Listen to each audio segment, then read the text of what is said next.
Alright, guys, I honestly believe being debt free is the truest form of freedom. That is the new American dream to a lot of people, being debt free. And I will become debt free this year. I have one more bill, my $4,200 student loan. It will be paid off by the end of November. I have it. I'm just holding on to it for right now because, certain things are uncertain right now with the shutdown and everything else. I'm just being cautious right now. I could instantly pay this off, but I'm just being a little cautious. People are getting laid off. Bad things are happening right now. So I'll just wait to see how things play out. But yeah, I could be debt free right now, but very close to it. Only thing I have left, well, I will be having left, is like a $50 revolving credit thing per month.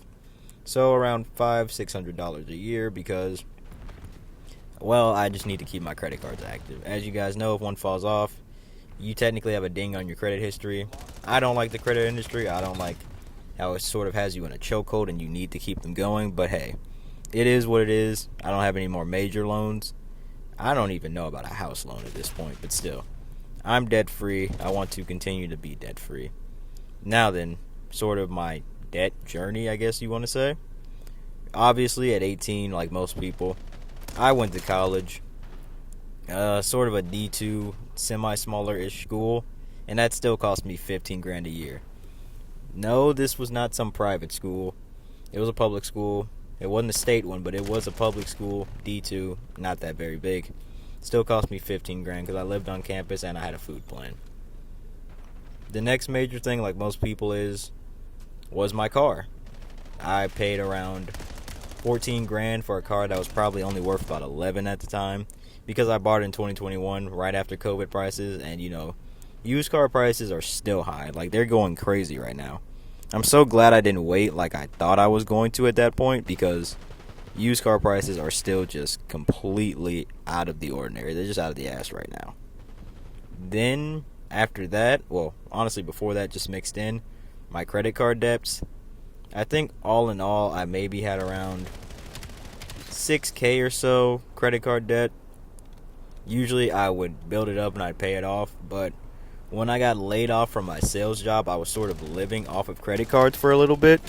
I know, not the best. I never wanted to do that, but hey, I had around 6K or so in credit card debt between every single card that I had. And then also I had some medical debts. From the hospital, I had insurance, but I didn't understand in-network and out-of-network. So I'm going to hospitals and urgent cares that are out-of-network, and they're charging me, and I'm like, wait, I have insurance, though. I was like 20 or 21, and no one ever explained that to me. But also, one time I went to an in-network one, but they were like, well, we're actually not going to cover this.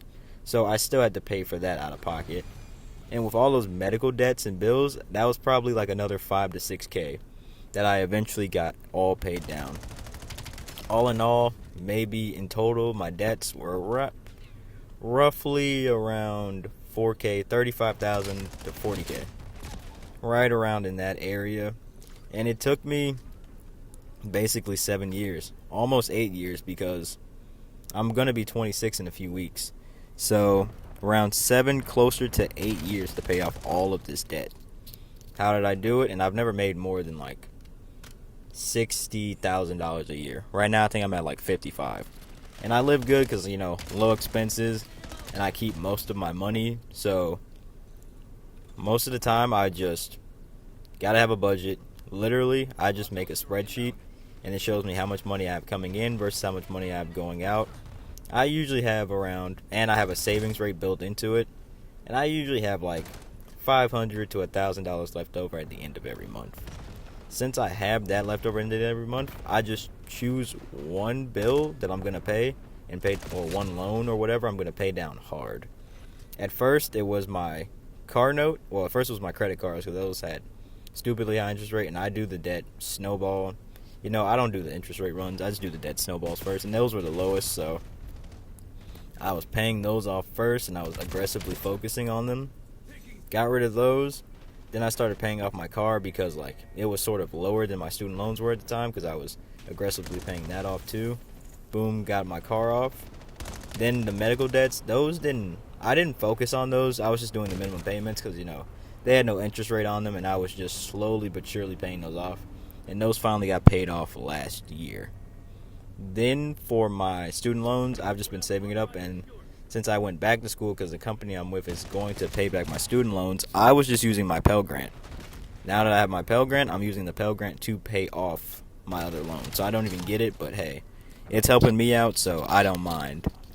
Then for other times, I would get a second job. Like earlier, I had Home Depot, DoorDash, things like that, just to get some side hustles up, just to make sure I can make some extra payments on this. And I never want to go into debt again. Going into debt is crazy. Like, I hate the feeling. I finally have my most, well, if you watch Dave Ramsey, your most powerful wealth building tool back, aka my income. I now have an excess of, I don't know, $1,000, maybe $1,500 a month because I keep my expenses so low. Now I can build that up. I can invest. I'm trying to build up a real life emergency fund now for like 6 months to a year because people are getting laid off, man. And I've already been laid off one time, and I got fired a second time. So I know just how much money you can burn off through a layoff / a firing before you find a new paying job. Now, I could have went to like Walmart or something after I got fired, which I did the second time. But the first time I got laid off, I didn't, and I probably should have, and I wouldn't be in this mess right now. But hey, I got out of it. I feel better. And hey, from now till 30, I'm going to just be making moves, man. And from this point on, no more debt, man. No debt is the new American dream. It's freedom. No more white picket fence in the house, man. Just no debt, cash heavy as hell, and making investments, man. That is what I believe. Debt, I just don't like it. But yeah, that's just my little rant, man. I'm in the car right now. If you can hear my AC, sorry, but hey, it is what it is. See you guys later.